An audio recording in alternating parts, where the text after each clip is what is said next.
अस्सलाम वालेकुम लर्नर्स। आज हम अपने कॉम्प्लेक्स एनालिसिस कोर्स का लेक्चर नंबर 4 स्टार्ट कर रहे हैं। प्रीवियस लेक्चर में हमने एग्जांपल 1 डिस्कस की थी और आज के लेक्चर में हम इंशाल्लाह रिमेनिंग एग्जांपल सेक्शन 1 की सॉल्व करेंगे। तो स्टार्ट करते हैं एग्जांपल नंबर 2 से। एग्जांपल नंबर 2 में क्या है, उसने हमें एक पावर सीरीज दी है और वो कहता है कि prove that this power series has unit radius of convergence, यानी कि इस पावर सीरीज का हमने रेडियस ऑफ कन्वर्जेंस फाइंड करना है और उसकी वैल्यू क्या निकालनी है, 1 निकालनी है। ठीक है, तो अब इसका प्रूफ स्टार्ट करते हैं, लेकिन उससे पहले एक चीज देखें कि पिछली हमने जितनी भी एग्जांपल की रेडियस ऑफ कन्वर्जेंस फाइंड किया, वहां पे जो हमें पावर सीरीज गिवन होती थी वो हमें समीशन की फॉर्म में गिवन होती थी। ठीक है, जैसे समीशन an zn कुछ इस फॉर्म में सीरीज गिवन होती थी, तो वहां पे nth टर्म हमारे पास गिवन होती थी और हम इजीली उसे सॉल्व कर लेते थे। लेकिन ये जो सीरीज गिवन है ये एक्सपेंशन की फॉर्म में गिवन है, समीशन की फॉर्म में गिवन नहीं है। तो पहले तो हम इसे इसकी an टर्म यानी इसकी nth टर्म निकालेंगे, देन इसे सॉल्व करेंगे। तो इसकी nth टर्म निकालते हैं, तो उसके लिए देखें पहले न्यूमिनेटर को देखें। न्यूमिनेटर में देखें हमारे पास a है, देन a+1 है, देन a+2 होगा और सो ऑन, ये हमारे पास चलता जाएगा। सिमिलरली b है, यहाँ पे b था, यहाँ पे b+1 हो गया उसके साथ और आगे b+3 हो जाएगा और सो ऑन, ये हमारे पास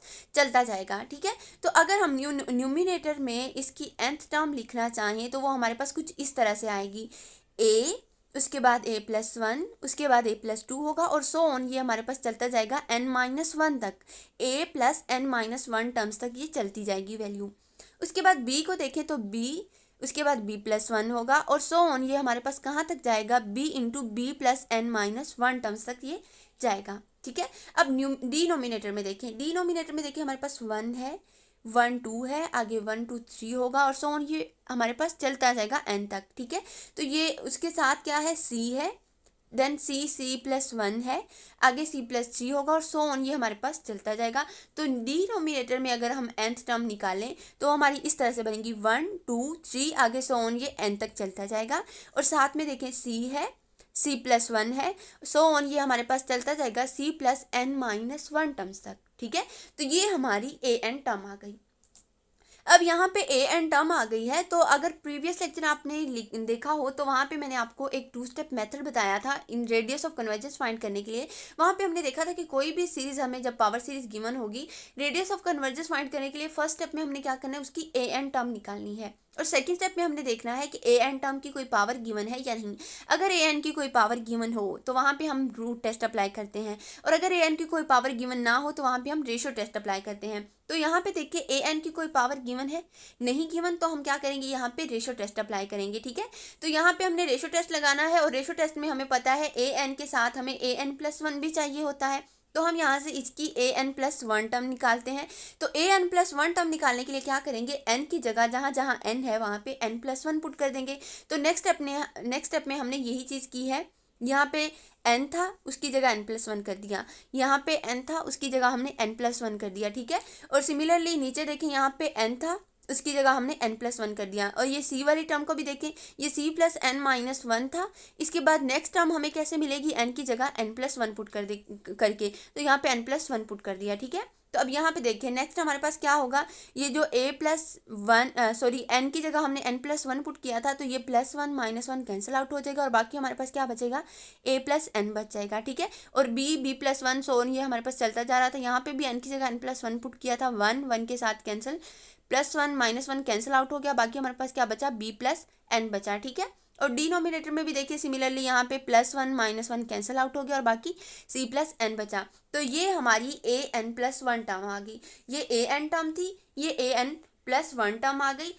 अब यहाँ पे हमारे पास an+1 टर्म भी आ चुकी है और an टर्म भी है। अब हम यहाँ पे अपना फॉर्मूला रेडियस ऑफ कन्वर्जेंस के लिए जो रूट टेस्ट का फॉर्मूला है वो फॉर्मूला अप्लाई कर देते हैं। तो फॉर्मूला ये है हमारे पास, इसमें हम वैल्यूज़ पुट करेंगे। तो जब हम वैल्यूज़ पुट करेंगे तो इसमें हमारे पास सारी टर्म्स इसमें ऑलमोस्ट कैंसिल, जैसे ये और ये टर्म्स हमारे पास कैंसिल हो जाएंगी, डिनोमिनेटर में भी ये टर्म्स कैंसिल हो जाएंगी और बाकी हमारे पास जो चीज़ बचेगी वो खाली ये टर्म बचेगी हमारे पास, r equal limit n approaches to infinity, ये चीज़ बचेगी a+n b+n over n+1 and c+n, ये टर्म्स हमारे पास खाली बचेंगी। ठीक है, अब यहाँ पे मैंने क्या किया है, नेक्स्ट स्टेप में सिर्फ इन्हें थोड़ा सा रीअरेंज किया है। ये a प्लस एन और b प्लस एन को मैंने n प्लस ए और n प्लस बी लिखा हुआ है, ठीक है। ये नेक्स्ट स्टेप है। उसके बाद नेक्स्ट हमने क्या किया, यहाँ पे हमने लिमिट अप्लाई करनी है। लिमिट क्या है, इन्फिनिटी। और देखिए यहाँ पे अगर हम इन्फिनिटी अभी यहाँ पे डायरेक्ट अगर पुट करते हैं तो हमारे पास इन्फिनिटी ओवर इन्फिनिटी फॉर्म बन जाएगी। यहाँ पे इन्फिनिटी, यहाँ पे इन्फिनिटी, यहाँ पे इन्फिनिटी, तो सारा हमारे पास क्या बनेगा, इन्फिनिटी ओवर इन्फिनिटी फॉर्म बनेगी, ठीक है।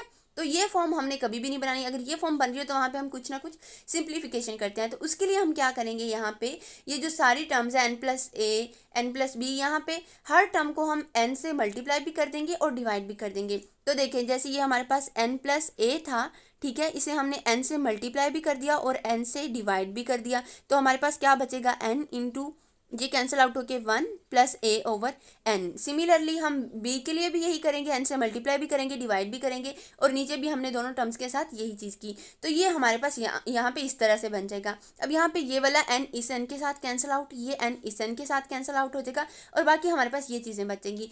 अब हम इस पर लिमिट अप्लाई कर सकते हैं, क्योंकि अब हम लिमिट अप्लाई करेंगे तो n जो है वो हमारे पास यहाँ पे डिनोमिनेटर में है। डिनोमिनेटर जैसे a ओवर n है तो a ओवर इन्फिनिटी हमारे पास क्या हो जाएगा, 0। समथिंग ओवर इन्फिनिटी हमें पता है 0 होता है। सिमिलरली यहाँ पे भी 0, यहाँ पे भी 0, यहाँ पे भी 0 बचेगा। तो बाकी क्या बचेगा, 1 प्लस 0, 1 प्लस 0। सिमिलरली नीचे भी, और खाली हमारे पास क्या बचेगा, 1 बचेगा। और ये हमारे पास रेडियस ऑफ कन्वर्जेंस इस क्वेश्चन का क्या आ गया, 1 आ गया। और यही चीज़ हमने यहाँ पे प्रूव करनी थी कि इस पावर सीरीज का जो रेडियस ऑफ कन्वर्जेंस है वो हमारे पास क्या है, 1 है।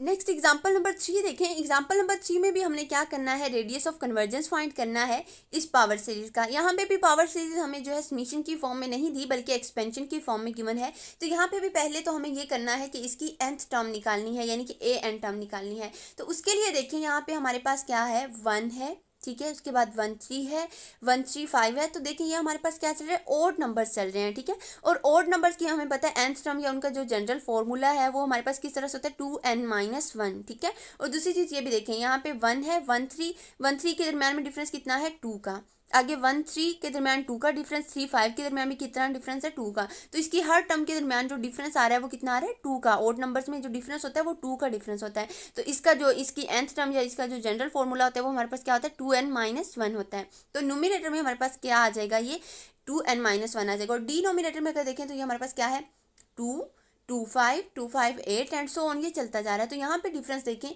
2 5 के दरम्यान में कितना डिफरेंस है, 3। 2 5 के दरमियान 3 का डिफरेंस एंड 5 8 के दरमियान भी कितना डिफरेंस है, 3 का। तो इसका मतलब इसकी हर टर्म के दरमियान कितना डिफरेंस आ रहा है, 3 का डिफरेंस। तो इसका जो फॉर्मूला हमारे पास जनरल फॉर्मूला वो हमारे पास 3n-1 आएगा, ठीक है। अब इसकी nth टर्म जो है वो हमारे पास कुछ इस तरह से बनेगी, 1 3 5 7 एंड सो ऑन। ये वैल्यूज चलती चलती कहाँ तक जा रही हैं, 2n-1 तक जाएंगी, ठीक है।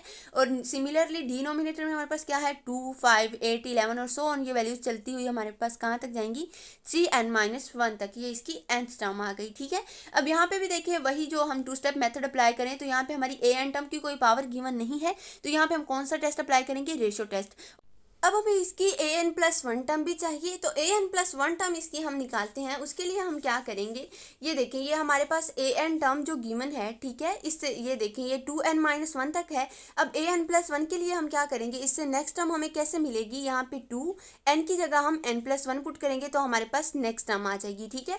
तो यही चीज़ हमने यहाँ पे की। ये हमारे पास 1 3 5 2n-1 तक था। इससे नेक्स्ट टर्म जो n+1 टर्म है वो हमारे पास कैसे आएगी, n की जगह n+1 पुट कर देंगे, ठीक है। सिमिलरली डिनोमिनेटर में भी यही करेंगे, n की जगह n+1 पुट करेंगे, ठीक है। अब यहाँ पे देखें ये हमारे पास ये जो चीज़ है ये मल्टीप्लाई होगा अंदर 2n+2-1 आ जाएगा, और नीचे हमारे पास क्या हो जाएगा, 3n+3-1 आ जाएगा, ठीक है। तो ये हमारे पास क्या आ जाएगा, 2n+1 आ जाएगा, 2-1 क्या आ जाएगा, +1। और सिमिलरली यहाँ पे 3n+2 आ जाएगा। तो ये चीज़ हमने यहाँ पे लिख दी, ये हमने इसे सिंप्लीफाई किया तो हमारे पास ये जो इसकी an+1 टर्म है वो ये आ गई, ठीक है। अब हमारे पास an टर्म भी है और an+1 टर्म भी है। अब हम इस पे रेशो टेस्ट का फॉर्मूला अप्लाई कर देते हैं। रेशो टेस्ट का हमारा फॉर्मूला क्या है, ये है, ठीक है। अब जब हम यहाँ पे वैल्यूज पुट करेंगे तो यहाँ पे आप देख सकते हैं कि ये जो an टर्म है ये पूरी की पूरी, ये ऊपर वाला ये जो है यहाँ तक ये जो चीज़ है ये तो कैंसिल आउट हो जाएगी, ठीक है। सिमिलरली डिनोमिनेटर में भी ये जो सारी वैल्यू है इस वैल्यू के साथ हमारे पास इस वैल्यू के साथ कैंसिल आउट हो जाएगी। बाकी जो हमारे पास बचेगा वो क्या बचेगा, ये चीज़ बचेगी। ठीक है, तो हमारे पास ए एन टर्म जो है, ए एन की जगह हमारे पास क्या बचा, कुछ भी नहीं बचा, खाली 1 बचा, ये सारी कैंसिल आउट हो गई। और नीचे ए एन प्लस 1 की जगह हमारे पास क्या बचा, ये चीज़ बची 2n+1 ओवर 3n+2। ठीक है, अब देखिए फ्रैक्शन के नीचे फ्रैक्शन है तो ये चीज़ ऊपर चली जाएगी। ठीक है, तो ये हमारे पास क्या आ गया, 3n+2 ओवर 2n+1 आ गया। ठीक है, अब यहाँ पे देखें, अगर यहाँ पे हम डायरेक्ट लिमिट अप्लाई करते हैं तो ये हमारे पास क्या होगा, इन्फिनिटी ओवर इन्फिनिटी फॉर्म बन जाएगी। ठीक है, तो इसीलिए हम यहाँ पे इसे थोड़ा सा सिंप्लीफाई करेंगे। उसके लिए हम क्या करेंगे, ऊपर भी और नीचे भी n से मल्टीप्लाई भी कर देंगे और डिवाइड भी कर देंगे।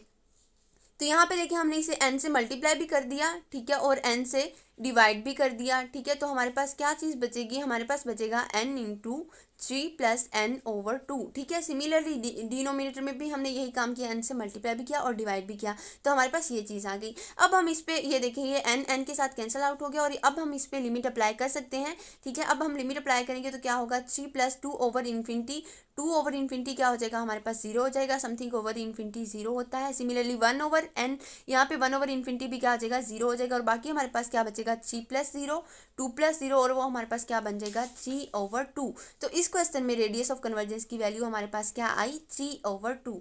तो ये हमारा आज का लेक्चर था। आई होप आपको समझ आया होगा। कोई क्वेश्चन हो तो कमेंट बॉक्स में पूछ सकते हैं आप, और वीडियो को लाइक ज़रूर कीजिएगा, ये आपकी तरफ से पॉजिटिव फीडबैक होता है। और साथ ही साथ चैनल को सब्सक्राइब कीजिएगा। Thank you.